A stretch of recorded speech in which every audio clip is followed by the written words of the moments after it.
আসসালামু আলাইকুম। আমাদের জিরো বাবুকে তার দাদি ফুলের তোড়া দিয়ে বরণ করে নিল। সাগরের নূপুর ব্লগ ভিডিওতে আপনাদেরকে সুস্বাগতম। আমি সাগর আপনাদের সামনে হাজির হলাম আরো একটি নতুন ভিডিও নিয়ে। আল্লাহ তাআলার অশেষ রহমতে আমাদের পরিবারে একটি নতুন সদস্য আসিল।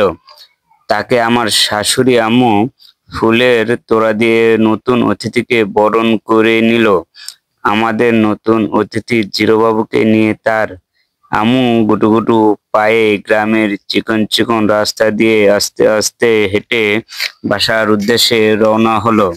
তার সামনে দেখতে পাচ্ছেন যে ভিডিও করে তাকে বরণ করে নিয়ে যাওয়া হচ্ছিল এই গ্রামের চিকন চিকন রাস্তা দিয়ে।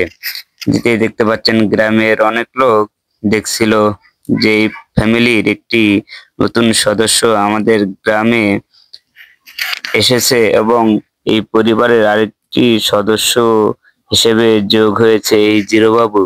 তার নামটা হয়তো অনেকজনাই ভাবতে পারছেন যে জিরো কি করে বাবুর নাম হয়।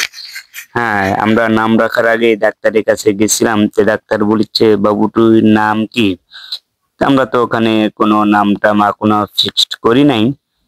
তো তখন বললাম ঠিক আছে জিরো বাবু লেখা নেই, তার থেকে বর্তমান আমরা এখনো জিরো বাবুতেই আছি, হয়তো পরবর্তীতে আকিকা অনুষ্ঠানে তার নাম চেঞ্জ করা হবে।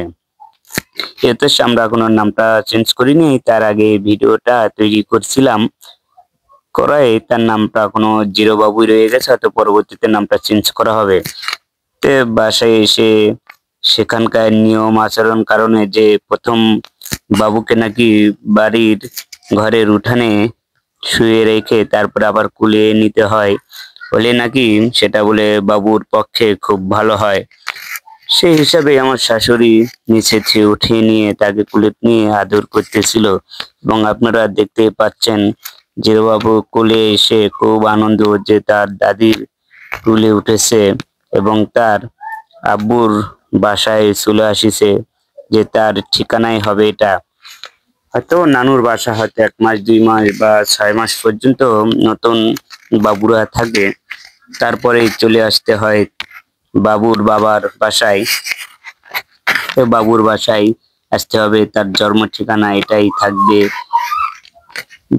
জিরো বাবুর জন্য বিছানা করে রাখা হয়েছিল গাঁদা ফুলের হলুদ পাপড়ি দিয়ে, দেখতে পাচ্ছেন নতুন কাতায়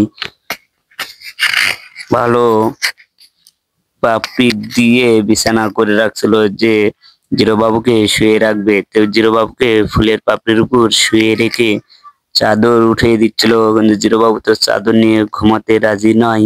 সে বারবার পা দিয়ে ঠেলা দিয়ে সেই খাতাটি ফেলে দিচ্ছিল এবং আমার শাশুড়ি বারবার তা উঠিয়ে দিচ্ছিল। সেই ইয়াং শাশুড়ি, তার বিস্তারিত পরেই বলবো। জিরো বাবু বারবার খেপে যাচ্ছিল যে না আমি খেতা নিয়ে তো থাকবো না। এই ভিডিওটি ভালো লাগলে লাইক কমেন্ট শেয়ার করবেন এবং চ্যানেলটি সাবস্ক্রাইব করবেন। ধন্যবাদ।